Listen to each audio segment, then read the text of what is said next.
Big news coming in. India tests the nuclear-capable ballistic missile. 3,500 kilometers range nuclear-capable K4 missile has been tested. This is a successful test flight. The big news that's coming in, the first test of the K4 from a submarine platform.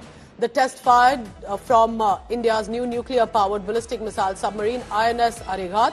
This is a K4 missile, and it validates sea leg of India's nuclear attack triad. Remember, just about a few days ago, and these are consistent test flights that are taking place. The hypersonic missile test flight that we had seen barely a few days ago, and now comes in, and this is, of course, adding on to the nuclear arsenal, to the nuclear capability of India for self-defense that India has been building on. So this is the first test, I must add here, that has been done of the K4 ballistic missile, adding on to our nuclear capabilities. And remember, at a time like that, when you are surrounded with the kind of neighbors that we are, on one side Pakistan and on another China, constantly attempting to interfere and cause further disturbances into India, this is as a self-defense measure that India has been preparing with. This is from INS Arighat, that the nuclear-capable ballistic missile has been successfully the test flight that has taken place. While we are waiting for further details on this, just to give you a background on what this is, the K4 missile from the submersible portion, the platform, and on the 6,000-ton INS Arighat. So a detailed analysis, of course, will be done on what exactly happened. But this is interesting and important, remember, because this comes days after the hypersonic missile test flight that also had come, to which the government had responded.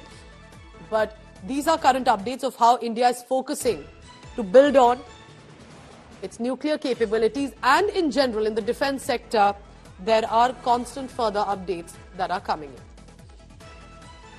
We are told that India is also planning to induct the third SSBN as well, let's get more details on this. India Today's Shiv Arur joins me for the latest. Shiv, this is historic, this is important, but tell us more details of nuclear-capable ballistic missile K4. Pooja, it's very difficult to overstate the huge significance of what India has just tested. This happened last evening, according to my information. Now, the K4 is basically India's first long-range nuclear-capable submarine-launched ballistic missile. Now, remember, this is not just any ordinary missile. Number one, it's been fired for the first time from a submarine. The K4 is a missile that is capable of incredible ranges, as much as 3,500 to 4,000 kilometers. And according to my sources, the test yesterday took place at maximum range across the Bay of Bengal and the Indian Ocean. So this was basically one of the most ambitious tests of a long-range missile that India has ever done. The difficulties of firing a submarine-launched ballistic missile, Pooja, should be obvious to most. But remember, you're basically couching a missile inside a submarine. The submarine is underwater, many meters underwater.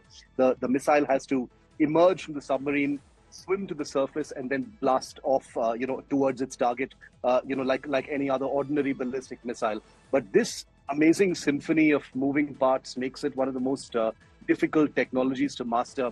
India has done it with shorter range submarine-launched ballistic missiles, but the K4 is a true blue part now of India's nuclear triad. Remember that the Indian strategic forces have the Agni missiles, which are fired from land. We've got missiles that are fired from the air by the Air Force. But the nuclear leg of India's, the sea leg of India's nuclear triad had been wanting for quite a while now. India did not have a credible long-range missile. We've got something called the K-15, which has a range of about 750 meters, but the K-4 sports a range of between 3,500 and 4,000 kilometers, which is, a very, very meaningful range for India's adversaries. And therefore, this particular test gives India a huge, huge leg up as far as its nuclear readiness and its nuclear triad is concerned. Shiv, I'm also looking at, like you're mentioning, it's as much about the nuke power, self-defense. It's about Atmanirbhar Bharat. It's the DRDO also getting these successful missions that one after another that we are witnessing in the past 1 or 2 years. And do you think this is India's focus? It's an energy refresh to add on to your defense arsenal, to the nuclear arsenal, as and when, if at all required. The great thing about Indian defense is, as much as there is a lot to criticize and there is a lot to still achieve on many fronts, when it comes to India's nuclear deterrent, when it comes to India's missile program, India has achieved an incredible amount of self-reliance over the years.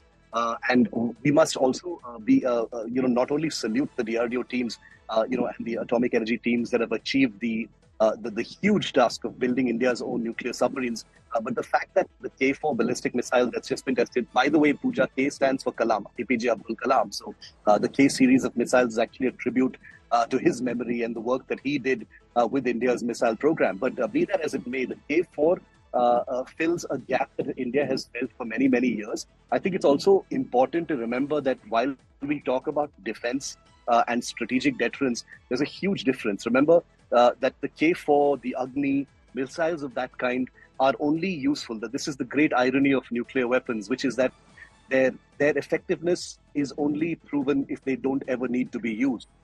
Because if India ever comes to a point where it needs to actually fire a K4 missile in anger, it means that things have already deteriorated very, very badly, and the world is in a nuclear war phase. So it's important to point out that a missile like the K4, the ability to prove itself in this manner, is very much a deterrent. It's a message. It's not just a missile. It's a message to the world that India is nuclear capable, not just from land, not just from the air, but also from sea. It's the most difficult, technically complicated